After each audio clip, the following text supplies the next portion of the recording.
Today we're talking about the Spitfire Audio Originals Miss Mills piano. So this piano is actually modeling a piano that's at Abbey Road Studio, and it's a pretty famous piano. So in this tutorial / review, I'm going to go over this plugin, but also I'm going to let you hear what the 5 different presets sound like within this plugin. And I wrote a piece for each of the 5 presets like I do in all my Spitfire piano reviews.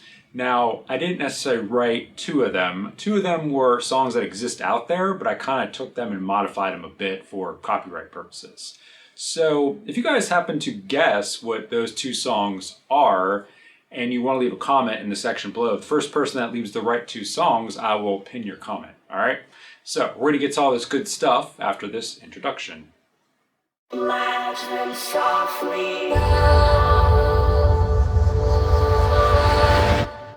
What's going on, everybody? I'm Dan Spencer, and I am the Audio Sorcerer. So this is the channel where I teach you how to perfect your audio recording, mixing, and mastering skills. So before we get to the video, make sure you guys smash that like button. Please subscribe and hit that notification bell to know when I have new videos coming out. So without further ado, today we are talking about the new Spitfire Audio Originals Miss Mills piano. So this piano is very famous. This piano exists at Abbey Road Studios in their Studio Two, and it was used on a couple Beatles songs including Penny Lane. So this piano is actually a Steinway Vertegrand, and it has a somewhat bright metallic sound, and that is due to its lacquered hammers. And the cool thing about this piano is that it is still used today in both music and film, so that is pretty cool.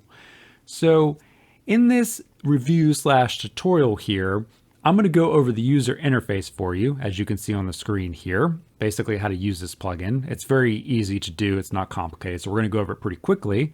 And then we're going to listen to my 5 little pieces I wrote, as mentioned in the introduction, so you can decide on whether this is a plugin you want to purchase and add to your collection, or if it's something you want to pass on, all right? So before we get to that, I do want to mention that I have a playlist popping up in the top right corner now to my Spitfire audio reviews. So in this playlist, I review several of the original series and also a lab series. So if you like this particular plugin here, you also might like some of the other stuff they offer. So definitely check out that playlist after this video. So that being said, let's actually dig in and look at the user interface.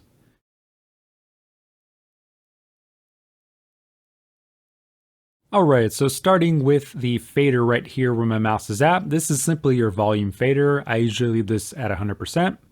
This next fader here is somewhat of a dynamic range compressor. You can play with this to get a feel that you like.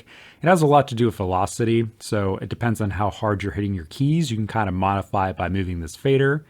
And then this rotary knob here gives you access to these 4 controls down here. So if you press this middle button, you'll see that they come over here on the right hand side. So you got reverb, tightness, hammers, and pedals.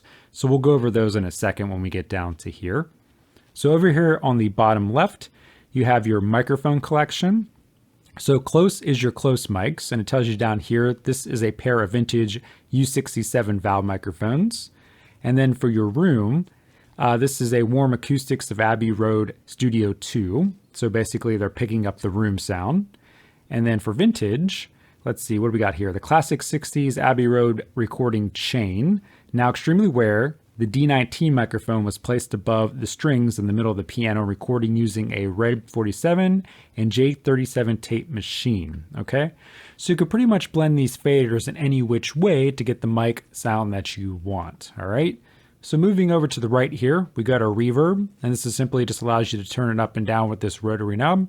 Our tightness, this is basically how tight your notes are going to be, as described at the bottom here. This cuts further into the note to make it tighter. This is how loud the hammers are within the piano, and this is how loud your pedal sound is, okay? So those are all the main controls within the user interface here. The only other thing that I will look out for is this section right here, which hosts all your different presets here, which it comes with 5, which you're going to get to hear within this review. So with that being said, let's get into the best part of this review, which is actually listening to this particular plugin. So I want you to keep in mind 3 questions as you're listening. I want to know which of the 5 pieces you like best, which of the 5 presets you like best, And also, would you buy this plugin? All right. So answer those questions for me in the comment section below after you finish this video. With that being said, let's get into our first preset, which is called Close.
All right, so those were my 5 little songs I wrote for the 5 presets there. So keep in mind those 3 questions I asked you, and also the question I asked you at the beginning of this video. So Definitely let me know what you guys think of this plugin in the comment section below. All right. So if you guys like this video, give me a thumbs up. If you guys like what I'm doing, please subscribe and definitely hit that notification bell to know when I have new videos coming out. So that being said, until the next video, I will see you guys later and peace out.